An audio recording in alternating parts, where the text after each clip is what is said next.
안녕하세요. 반갑습니다. 한국보험보장연구소의 보정소장입니다. 제가 다른 영상 촬영을 하고 이어서 영상 촬영을 하게 돼서 오늘은 제 얼굴을 살짝 비춰보기로 했습니다. 자, 6월 17일 오늘의 이슈 한보연이 전합니다.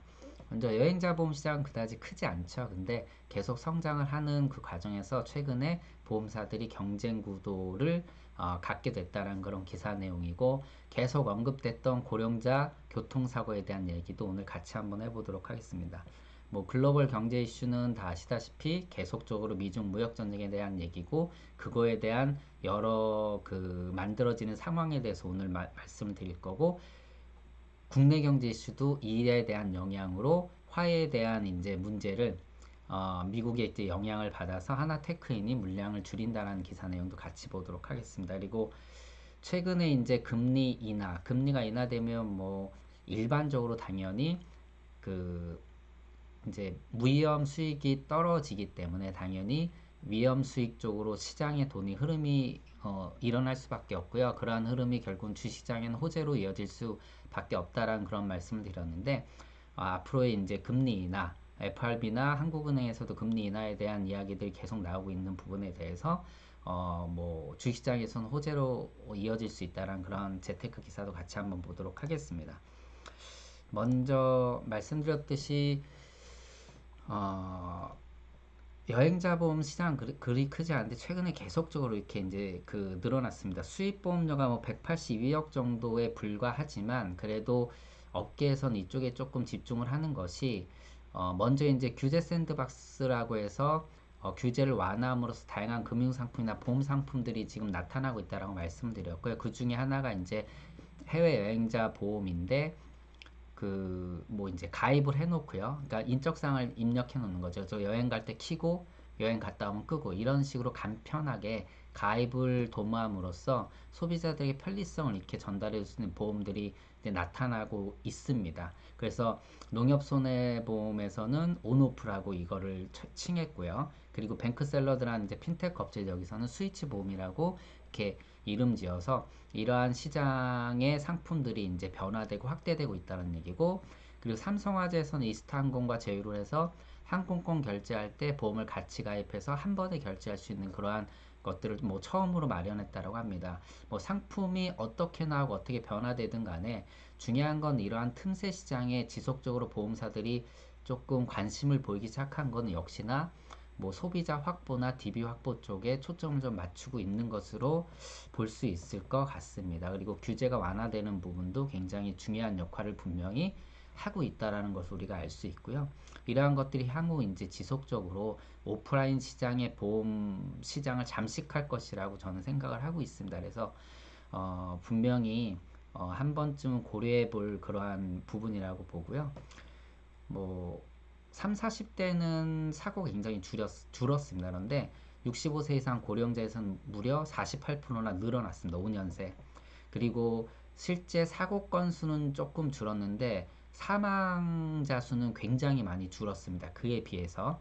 그런데 사망자 수가 그렇게 줄어든 반면에 그 비중이 어디에다 속하냐면 65세 이상 고령자 쪽으로 속한다라는 부분.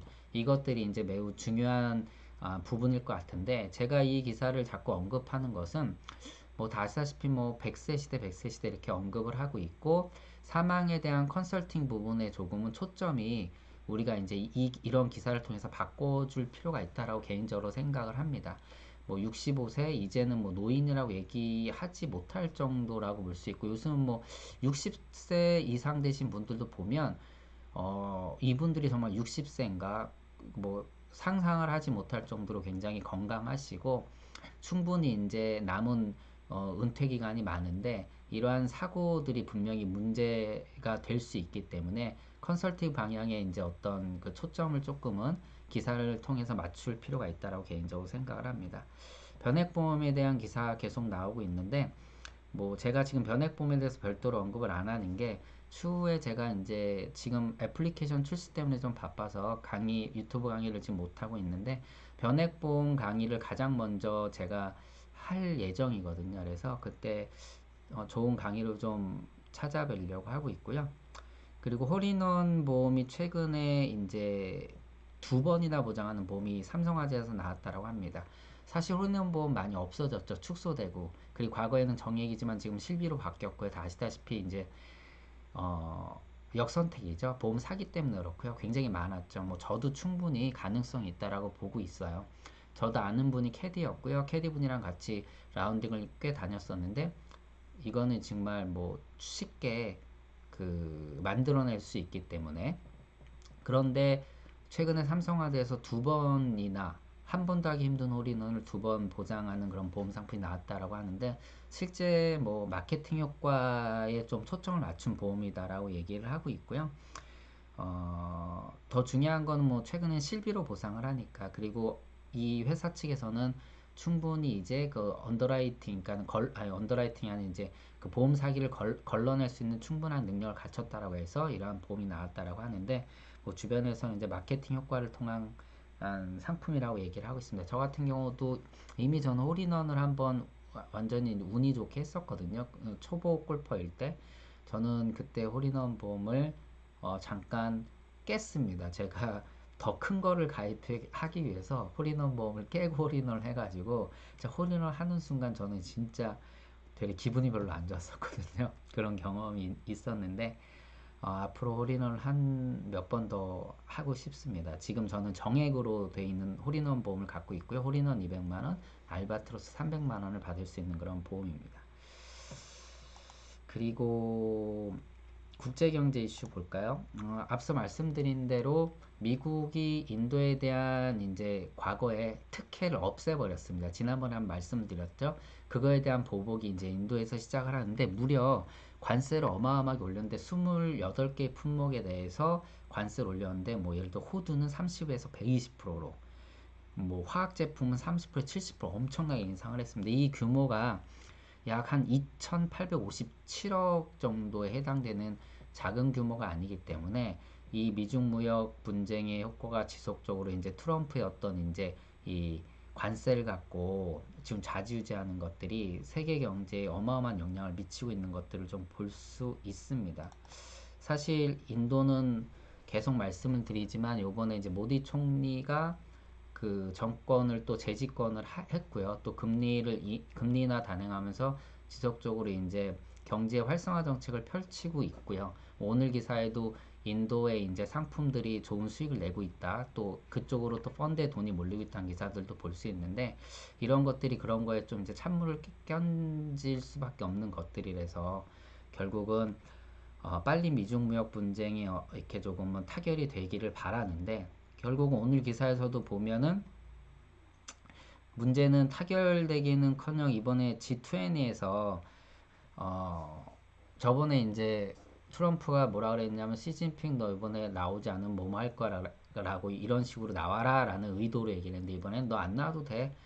결국은 너는 내 말에 무역 협상을 할 수밖에 없을 거야 라면서 강력한 의지를 또 이렇게 펼치면서 G20의 미중 무역 그 담판의 불발 가능성이 커졌다는 기사 내용을 볼 수 있습니다. 어, 사실 이게 빨리 해결이 돼야 되죠. 예를 들어서 오늘 기사의 내용에서 보면은 뭐라고 나왔냐면 화웨이가 지난번에 노트북 출시, 신제품 출시 연기됐다고 말씀을 드렸었습니다. 근데 요번에 신제품 핸드폰도 출시를 연기했습니다. 그 기사가 여기 있네요. 폴더블 폰 출시도 또 연기를 했어요. 결국은 이게 지속적으로 연기가 된다라면 뭐 삼성이 뭐 반사이익을 뭐 가장 많이 볼 것이다 뭐 이런 기사 내용도 잠깐 볼 수 있는데 지금 뭐 삼성도 영업이 반토막 나가지고 매번 이재용 부회장이 이제 뭐 막 회의 펼치고 막 이러고 있는데 무튼 결국은 시장에 좋을 건 하나도 분명히 없을 것입니다. 서로에게 좋지 않고 지난번 기사에도 말씀드렸듯이 결국은 이러한 트럼프의 정책은 물가를 상승시켜서 그 부담은 결국은 자국민이 가져갈 거라고 말씀을 드렸는데 뭐 앞으로 있을 어떤 이제 그 뭐 이제 재선에 대한 그러한 어떤 표들을 확보하고자 하는 그러한 트럼프의 노력으로 보이는데 무튼 빨리 저는 이제 뭐 제가 뭐 경제 전문가는 아니지만 이러한 것들이 빨리 좀 해결이 돼서 뭔가 이렇게 불확실성이 해소되는 게 가장 중요하다고 보거든요. 어떻게든 해결이 돼서 조금 안정돼서 수출 경기도 좀 회복하고 세계 경제도 좀 좋아지기를 바라고 있습니다. 뭐 요번에 무기 산 것 때문에 무디스에서 터키 신용 등급을 낮췄는데 터키는 뭐 그 인정할 수 없다라는 그런 기사 내용 볼 수 있고요. 뭐 이제 다 아시죠? 지금 홍콩에서 이제 뭐 굉장히 큰 결국은 이제 송환법 문제 때문에 이 문제에 대해서 제가 언급하려고 하는 건 아니라 이것 때문에 지금 우리나라 ELS 투자하는 사람들이 좀 걱정하고 있죠. 우리나라 이제 ELS가 대부분 이제 그 홍콩 지수를 가지고 이제 그 상품이 구성되어 있기 때문에 거기서는 좀 이따 한번 보도록 하고요. 호주의 인도도 러시아도 기준금리 인하했다. 결과적으로 이제 경제 성장을 좀 꾀할 수 없다. 꾀할 수밖에 없다. 결국은 경기가 좋지 않다라는 것이죠. 결국 러시아도 GDP 성장률 전망치를 낮췄고 지금 뭐 앞서 말씀드린 글로벌 무역 분쟁이나 이런 것들 때문에 좋지 않다 보니까 결국은 자체적으로 이제 좀 실마리를 좀 찾으려고 하는 것 같습니다.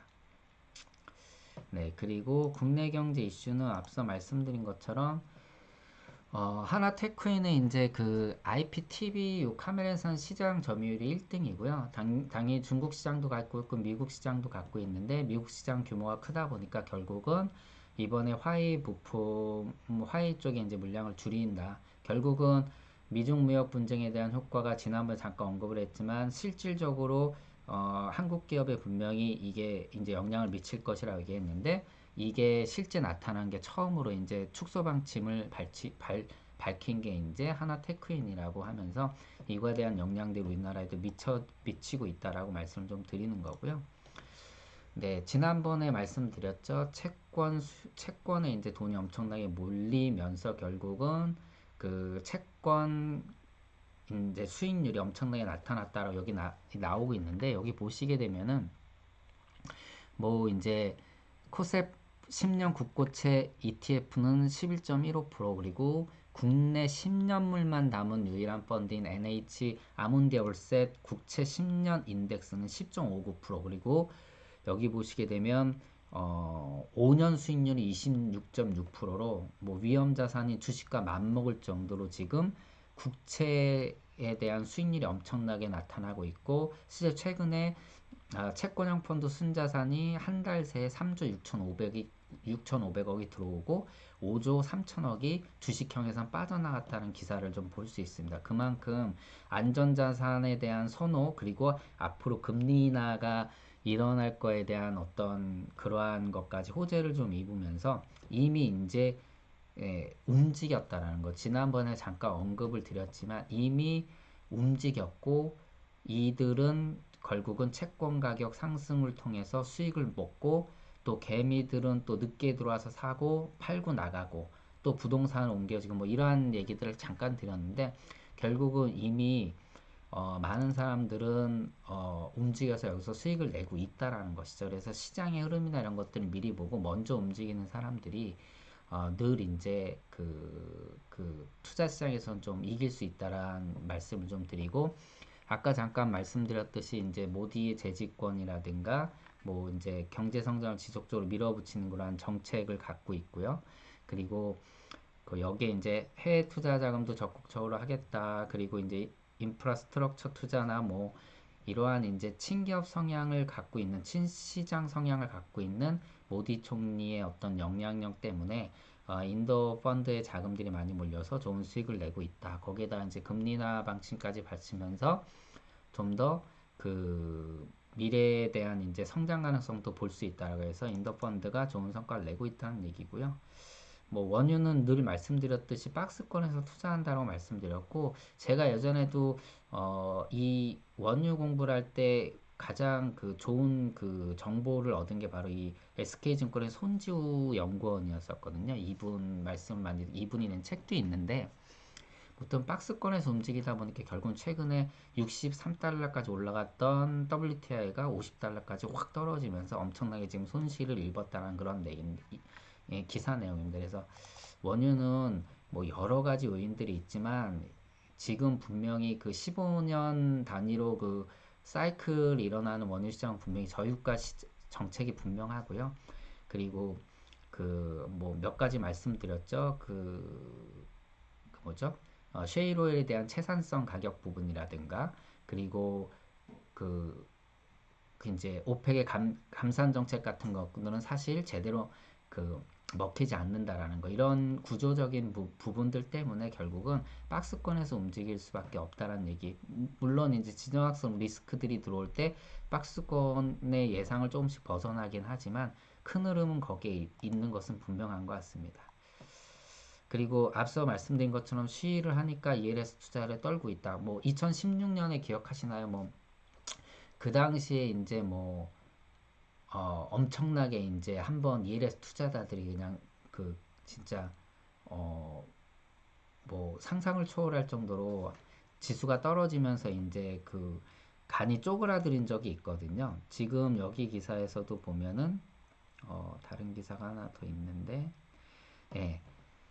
그 기사 내용을 보면 결국은 이번 그 시나 이런 것 때문에 홍콩 지수가 10% 이상 이제 떨어졌고 이로 인해 더 떨어지게 되면 ELS가 녹인 구간에 진입하는 거 아니냐라는 걱정들을 많이 하고 있는데 결과적으로 전문가들은 그 정도까지 떨어질 일은 없을 거다라고 얘기를 하고 있습니다. 일단 뭐 아시다시피 ELS 발행 규모가 지난달 전체 ELS 발행 규모 8조 5천억 원인데 H지수를 활용한 ELS가 7조가 넘어요. 그래서 84%에 해당할 정도로 아, 뭐 불안에 떨 수밖에 없는 거. 그래서 지난번에 잠깐 말씀드렸던 요즘 이런 지수보다 종목을 갖고 ELS 투자하는 것들을 좀 좋게 보고 있으면서 이쪽으로도 좀 발을 넓히고 있다라고 하는데 늘 뭐 말씀드리지만 ELS가 상품을 접하는 이제 소비자들이 이게 굉장히 확정적인 상품처럼 보이거든요. 그러다 보니까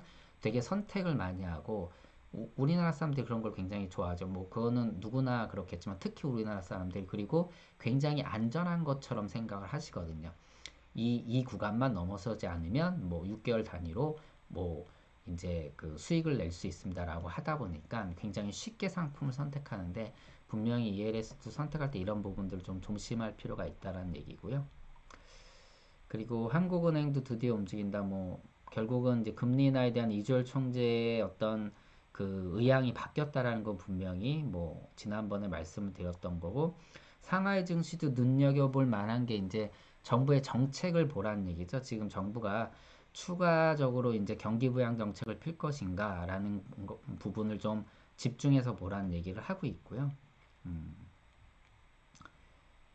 그리고 뭐 뉴욕 증시도 가장 핵심으로 보고 있는 게 결국은 FOMC의 이제 그 금리 인하에 대한 방침. 이번에 금리 인하를 단행할 건 아니지만 이번에 분명히 방향을 전환할 것이다. 점도표를 이제 바꿀 것이다. 뭐 이런 얘기를 하고 있고 이를 통해서 결국 추후에는 뭐 이제 뭐 3분기죠. 그쯤에는 금리 인하를 하지 않을까라고 얘기를 좀 하고 있습니다. 그래서 뭐 미국도 금리 인하에 대한 정책을 피고 있고 대한민국도 한국은행에서는 금리 인하에 대한 방향을 잡고 있기 때문에 이런 것들이 주식시장에 좀 호재로 작용할 것이다라는 뭐 기사 내용입니다. 물론 이제 뭐 예측이지만 뭐 중요한 거는 금리 인하는 분명히 주식시장의 호재인 거는 분명을 합니다.